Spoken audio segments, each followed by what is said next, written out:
بسم اللہ الرحمن الرحیم. ناظرین السلام علیکم. میں ہوں آپ کا میزبان صابر شاکر.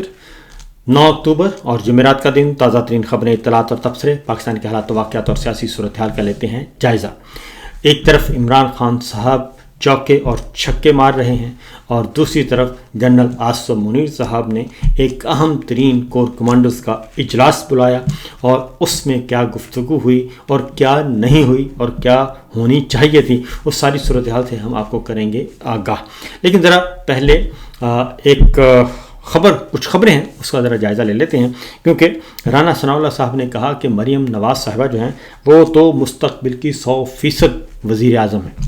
یہ اب خبر جو ہے 100% وزیر اعظم بننے کے لیے ضروری ہے کہ آپ الیکشن لڑیں، الیکشن کے بعد الیکشن جیتیں اور اس کے بعد پتہ چلتا ہے کہ آپ وزیر اعظم ہیں یا نہیں. لیکن چونکہ ان کا میچ فکس ہو چکا ہے، 8 فروری 2024 کا الیکشن چوری کر کے جعلی فارم 47 تقسیم کر کے ایک شخص کو جعلی وزیر اعظم اور ان کی بھتیجی کو جعلی وزیر اعلیٰ بنا دیا گیا ہے اور پوری کی پوری اسمبلی، پوری کا پورا پارلیمان ان کے حوالے کر دیا گیا ہے. اس لیے وہ کہتے ہیں کہ یہ مستقبل میں بھی اسی طرح ہوگا. اور یہ سب کچھ اس وقت ہوا کہ جب جنرل صاحب کو آؤٹ آف ٹرن ریٹائرمنٹ کے بعد ان کو آرمی چیف بنایا گیا. اور اب چونکہ ایکسٹینشن کا دورہ ہے اور ایکسٹینشن کے لیے مکہ ہو رہا ہے، اس لیے اب جو اگلی ایکسٹینشن کے لیے معاملہ طے کیے جا رہے ہیں وہ یہی ہیں کہ اس بات کی 100% گارنٹی دی جائے، ضمانت فراہم کی جائے کہ مریم صاحبہ وزیر اعظم ہوں گی آئندہ الیکشن کے بعد. تو اس لیے رانا ثناء اللہ صاحب بڑے پر امید ہیں کہ ایسا ہی ہوگا. اور شاید اسی لیے اس وقت پورے ملک میں اور خاص طور پہ پنجاب میں بہت زیادہ فستائیت ہے. وہاں پہ آپ پاکستان کے خلاف بات کر سکتے ہیں نعوذ باللہ، اور فوج کے خلاف بات کر سکتے ہیں، پارلیمان کے خلاف بات کر سکتے ہیں، سب کے خلاف بات کر سکتے ہیں، لیکن آپ مریم صاحبہ کے خلاف بات نہیں کر سکتے. میرے سامنے ایک FIR ہے، یہ ہے ضلع سرگودا کی، اور وہاں پہ مسلم لیگ نواز کے کچھ کارکنان نے مقدمہ درج کروایا ہے کہ جناب بخدمت جناب SHO صاحب تھانہ عطا شہید، ہم فلاں جگہ سے ہم جا رہے تھے اور ہم مسلم لیگ نواز کے لوگ ہیں، اور ہم نے دیکھا کہ ایک جگہ پہ کچھ لوگ کھڑے تھے اور مرکزی قائدین وزیر اعلیٰ پنجاب مریم نواز اور مقامی ورکرز کو، سائل کے بھائی توحید کو نازیبا گالیاں دیں اور ان سب کو جانوروں میں شمار کیا کہ تم سب لوگ بندر لگتے ہو، تم سب لوگ بندر ہو. اور بندر اور بندریا کہنے پہ ان کے خلاف مقدمہ درج کر لیا گیا. یہ تو ہے، اب پتہ نہیں کب یہ کسی انسان کو جانور کہنے پہ یا تشبیہ دینے سے کب سے یہ مقدمے درج ہونا شروع ہوں گے. کیونکہ کچھ عرصہ پہلے ایک مریم صاحبہ کے دست راست ہیں، ایک جرنلسٹ، انہوں نے پوری سندھی قوم کو بندر کہہ دیا تھا اور بہت کچھ کہا تھا. اس کے بعد شور مچا، پیپلز پارٹی نے احتجاج کیا، جس کے بعد ان کو ہٹانا پڑ گیا، معطل کرنا پڑ گیا فوری طور پہ، کیونکہ وہ سرکاری جاب کر رہے تھے پاکستان ٹیلی ویژن میں. اور اس پہ پھر مریم صاحبہ نے بڑا غصے کا اظہار کیا اور انہوں نے کہا کہ کیا ہوا اگر پوری سندھی قوم کو بندر کہہ دیا تھا تو کیا ہوا، اس سے کیا فرق پڑتا ہے، لیکن آپ نے اچھا نہیں کیا رضی کے ساتھ. یہ انہوں نے باقاعدہ طور پہ ایک دھمکی دی. لیکن آج مریم صاحبہ کو بندریا کہنے پہ جو ہے وہ ان پہ مقدمہ درج کر لیا گیا. یہ تو ہے پنجاب. دوسرا پنجاب، سنم جاوید ہیں اور فلک جاوید ہیں، دونوں بہنیں ہیں، اور وہ ایک بالکل ایکٹیوسٹ ہیں، پولیٹیکل ایکٹیوسٹ ہیں، پاکستان تحریک انصاف سوشل میڈیا میں بہت زیادہ متحرک ہیں اور اپنے موقف پر ڈٹی ہوئی ہیں، اور ان کو متعدد بار گرفتار کیا جا چکا ہے. اب پھر ان کو گرفتار کر لیا گیا ہے. گرفتاری قانون کے مطابق ہو کوئی حرج نہیں ہے، مقدمہ قانون کے مطابق ہو کوئی حرج نہیں ہے، لیکن اگر سیاسی انتقام کا نشانہ بنایا جائے تو پھر 100% اس کی مذمت کرنی چاہیے. اب سنم جاوید اور فلک جاوید دونوں کو گرفتار کیا ہے اور دونوں کو حراست میں ان کو تشدد کا نشانہ بنایا جا رہا ہے. ان کے ناخن کھینچے جا رہے ہیں، کیونکہ کل ہی فلک جاوید نے بتایا کہ سنم جاوید سے ان کی ملاقات ہوئی تو ان کا ناخن ٹوٹا ہوا تھا، ان کا پاؤں زخمی تھا، پاؤں میں جوتے نہیں تھے اور جسم پہ تشدد کے نشان تھے. اور یہ سب کچھ کیا جا رہا ہے صرف اس لیے کہ وہ مریم صاحبہ پہ تنقید کرتی ہیں اور ان پہ پھر دھڑا دھڑ مقدمات بھی درج کیے جاتے ہیں. یہ پنجاب کی حالت زار ہے کیونکہ پنجاب میں فسطائیت ہی فسطائیت ہے، اس کے علاوہ اور کچھ نہیں. اور ساتھ ہی ساتھ پھر اگلی بات یہ ہے کہ وہاں پہ کروڑوں نہیں اربوں روپے کے اشتہارات بھی تقسیم کیے جاتے ہیں اور ایک ایک ٹویٹ کے پیسے بھی دیے جاتے ہیں اور سوشل میڈیا بھی ان کا بڑا ایکٹیو ہے اور اس میں پروپیگیٹ کیا جاتا ہے اور اس میں ایسے اکاؤنٹس بھی ہیں جس میں باقاعدہ طور پہ پی ٹی آئی کا بن کے فوج پہ کیچڑ اچھالا جاتا ہے. ایسے اکاؤنٹس بھی موجود ہیں اور ایسے لوگ بھی موجود ہیں. تو بہرحال یہ تو ایک ہے پنجاب میں ایک جو تعلق جو ایک دھینگا مشتی چل رہی ہے اس کی. اب آتے ہیں ذرا کچھ اور خبروں کی طرف کیونکہ خبریں بہت ہیں اور وقت کم ہے. مریم صاحبہ نے پنجاب میں 1 لاکھ آنسو گیس کے شل خریدے ہیں اور یہ 45 کروڑ روپے مالیت کے ہیں. اس رقم کی فوری منظوری دے دی انہوں نے، لیکن 38,000 سکولوں کا جو اخراجات ہیں اس کی منظوری نہیں ہو رہی. 3 مہینوں سے وہ پینڈنگ چلا آ رہا ہے اور انہوں نے کہا کہ ابھی اس کی ضرورت نہیں ہے. یعنی آنسو گیس کے شل کس کے لیے استعمال کرنے ہیں؟ سیاسی کارکنان کے لیے، ان کے لیے استعمال کرنے ہیں، اس لیے وہ بہت ضروری ہیں. اور جمہوریت کا قتل کرنا ہے، آئین کا قانون کا اس کو توڑنا ہے اور فسطائیت مسلط کرنی ہے. اس لیے جو شل ہے بہت ضروری ہے، 45 کروڑ روپے کے، $500 بلین کے، لیکن 38,000 جو سکول ہیں بچوں کے وہاں پہ تعلیمی ضروریات پوری کرنے کے لیے یہ ان کی پریورٹی نہیں ہے. اب آتے ہیں جناب اگلی خبر کی طرف اور وہ خبر ہے عمران خان صاحب نے ایک چھکا مارا ہے. اور عمران خان صاحب نے پچھلے دنوں ایک صحافی کے ساتھ گفتگو کے دوران تلخ ہو گئے اور انہوں نے ان کو کوئی ایک آدھ جملہ بول دیا.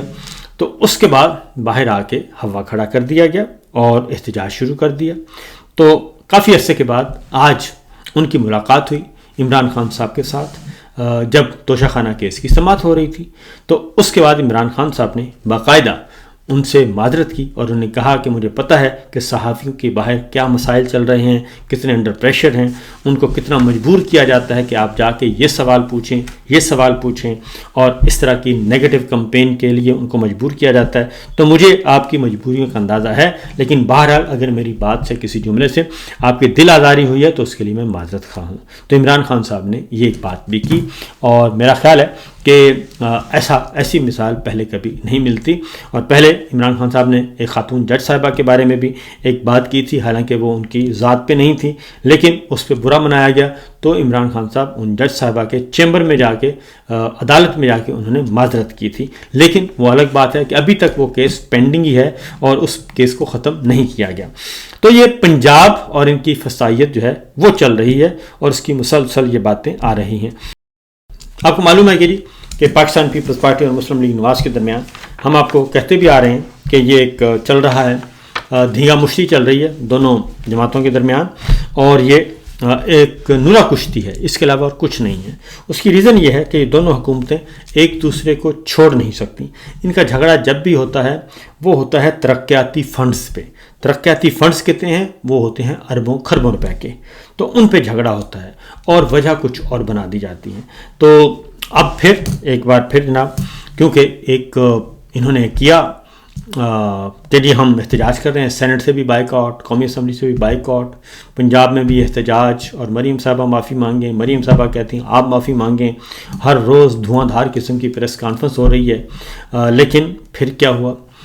پھر یہ ہوا کہ محسن نقوی صاحب کو بلا لیا زرداری صاحب نے اور پھر آج جناب سمدی صاحب، اسحاق ڈار صاحب اور ان کے ساتھ ایاز صادق صاحب وہ پہنچ گئے آج نواب شاہ زرداری صاحب کے پاس اور ان کے ساتھ تھے محسن نقوی صاحب.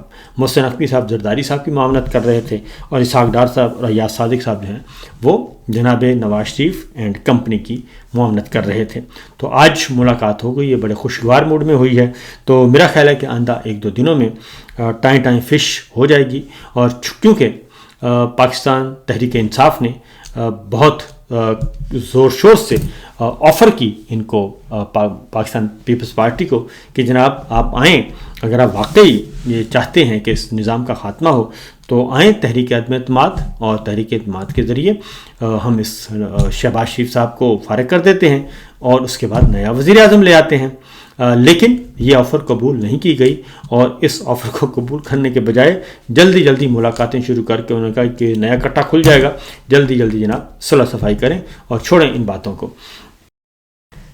یہ تو چل رہا ہے جناب صورتحال پیپلز پارٹی اور نون لیگ کی نورا کشتی کی۔ اب آخری خبر اور بڑی خبر وہ ہے field marshal general Asim Munir صاحب نے بالآخر کور کمانڈرز کانفرنس کا اجلاس بلایا اور اس اجلاس کی صدارت کی۔ یہ 272واں کور کمانڈرز کانفرنس تھی۔ اس میں جو پریس ریلیز جاری کیا گیا، پہلے ذرا وہ سن لیں، سرکاری سطح پہ کیا کہا گیا، پھر ہم بھی کچھ بتا دیں گے آپ کو۔ اور انہوں نے کہا گیا جی کہ بھارتی اشتعال انگیزی پر تشویش کا اظہار کیا گیا، دہشت گرد نیٹ ورک کے خاتمے کے عزم کا اعادہ، اور کشمیر اور فلسطین پر پاکستان کے موقف کی تائید، اور بھارتی جنگی جنون اور غیر ضروری اشتعال انگیزی سے خطے میں امن و استحکام کو سنگین خطرات لاحق ہو سکتے ہیں۔ یہ کور کمانڈرز کانفرنس کی طرف سے آیا ہے اعلامیہ، اور DGISPR نے جاری کیا ہے۔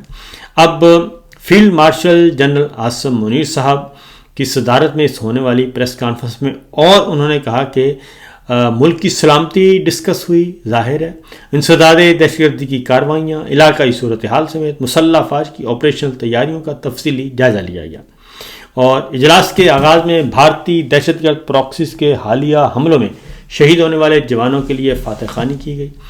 آرمی چیف نے دہشت گردی کے خلاف جنگ میں پاک فوج کے جوانوں کے عزم، حوصلے اور قربانیوں کو سراہا، اور حالیہ سیلابی صورتحال میں سول انتظامیہ اور قانون نافذ کرنے والے اداروں کے ساتھ مل کر کی گئی امدادی ریسکیو کارروائیوں میں فوج کے کردار کو خراج تحسین پیش کیا۔ اور یہ فورم نے جاری انسداد دہشت گردی آپریشنز، درپیش خطرات، آپریشنل تیاریوں کا بھی تفصیلی غور و خوض کیا۔ شرکاء نے واضح کیا کہ دہشت گردی اور جرائم کے درمیان موجود گٹھ جوڑ اور اس کو حاصل سیاسی سرپرستی ریاست اور عوام کے مفادات کو نقصان پہنچا رہی ہے، اسے کسی صورت برداشت نہیں کی جائے گی۔ اب یہ سیاسی سرپرستی کون ہے، کون سی ہے؟ کیونکہ یہ اس کو ہر کسی کو پولیٹیکل ٹچ دینا یا مذہبی ٹچ دینا یا پولیٹیکل ٹچ دینا یہ کوئی اچھی روایت نہیں ہے۔ آپ پروفیشنل انداز میں، پروفیشنل وے میں بات کریں تو انہوں نے کہا جی کہ سیاسی جو سرپرستی ہے، تو سیاسی سرپرستی کوئی بھی نہیں کرتا دہشت گردوں کی، اور نہ ہی کوئی سیاسی جماعت یہ کام کرتی ہے، اور جہادی تنظیموں پر ویسے ہی بین ہے، اور مذہبی جماعتوں کو ویسے ہی کام کرنے سے روک دیا گیا ہے۔ اور اگر اتنا زیادہ کنٹرول ہے کیونکہ اس کی وجہ یہ ہے کہ پاکستان میں نہ ہی کشمیر کے حق میں کوئی ریلی نکل سکتی ہے، اور نہ ہی فلسطین کے حق میں، نہ غزہ کے حق میں، نہ اسرائیل کے خلاف تو کوئی ریلیاں ہی نکل سکتی، کوئی احتجاج ہی نہیں ہو سکتا، تو پھر یہ کس کھیت کی مولی ہیں کہ کہا جا رہا ہے سیاسی سرپرستی حاصل ہے۔ تو آگے جا کے وہ کہتے ہیں ریاست اور عوام کے مفادات کو نقصان پہنچا رہی ہیں، اسے کسی صورت برداشت نہیں کیا جائے گا۔ اور کور کمانڈرز کانفرنس میں بھارتی سول عسکری قیادت کے حالیہ غیر ذمہ دارانہ اور اشتعال انگیز بیانات پر گہری تشویش کا اظہار کیا گیا، کرنا چاہیے، اور بھارتی جنگی جنون اور غیر ضروری اشتعال انگیزی سے خطے میں امن و استحکام کو سنگین خطرات لاحق ہو سکتے ہیں۔ اور شرکاء نے اس بات پہ اتفاق کیا کہ بھارتی جارحیت کا بھرپور جواب دیا جائے گا اور فیصلہ کن جواب دیا جائے گا۔ پاکستان ایک نئے اور مؤثر جوابی نارمل سے دے گا، اور جوابی نارمل میں دے گا، اور فورم نے بھارتی سرپرستی میں چلنے والے دہشت گرد نیٹ ورک جیسے فتنۃ الخارج، فتنۃ الہند کے مکمل خاتمے کے عزم کا اعادہ کیا۔ اب سوال یہ پیدا ہوتا ہے جی کہ آگے جا کے خیر میں بات کرتا ہوں، پہلے ذرا سن لیں کہ اس میں اور کیا کہا گیا جی۔ حالیہ اعلیٰ سطحی سفارتی سرگرمیوں کو سراہا گیا جی، اور عالمی اور علاقائی امن کے لیے ملک کے عزم کو دہرایا گیا، اور پاکستان اور سعودی عرب کے درمیان ہونے والے تاریخی اسٹریٹجک دفاعی معاہدے کا خیر مقدم کیا گیا، جو دونوں ممالک کے درمیان اسٹریٹجی تعلقات مضبوط اور مشترکہ مفاد اور مشترکہ دفاع اور کثیر النوعیت تعاون کو فروغ دے گا۔ شرکاء نے کشمیر میں کشمیری عوام کی حق خود ارادیت کی جدوجہد اور فلسطین کے دو ریاستی حل کی بھرپور حمایت کے عزم کو دہرایا، اور شرکاء کا موقف تھا کہ فلسطین کے تنازع کا حل، فوری جنگ بندی، غزہ میں انسانی امداد کی فراہمی، ریاستی حل، 1967 سے قبل کے بارڈر اور القدس الشریف کی بطور فلسطین کے دارالحکومت خطے میں پائیدار حل میں پنہاں ہے۔ اور یہ بات تو یہاں تک تو ہو گئی جی، درست، لیکن سوال یہ پیدا ہوتا ہے کہ پوری کور کمانڈر کانفرنس میں دورہ امریکہ کے بارے میں نہیں بتایا گیا، مائنز اینڈ منرلز کے بارے میں نہیں بتایا گیا، اور جو انڈر ہینڈ ان کے ساتھ کمٹمنٹس کی گئی وہ نہیں بتایا گیا، اور جو غزہ امن معاہدہ جو کیا گیا ایک سو کارڈ، اس کا نہیں بتایا گیا کہ آپ کیا کیا شرائط مان کر آئے ہیں، کیا کیا بتا کر آئے ہیں، کیا کیا نہیں کیا، وہ ایسا کچھ بھی اس میں، وہ سارے کا پورا وہ چیپٹر ہی گول ہے۔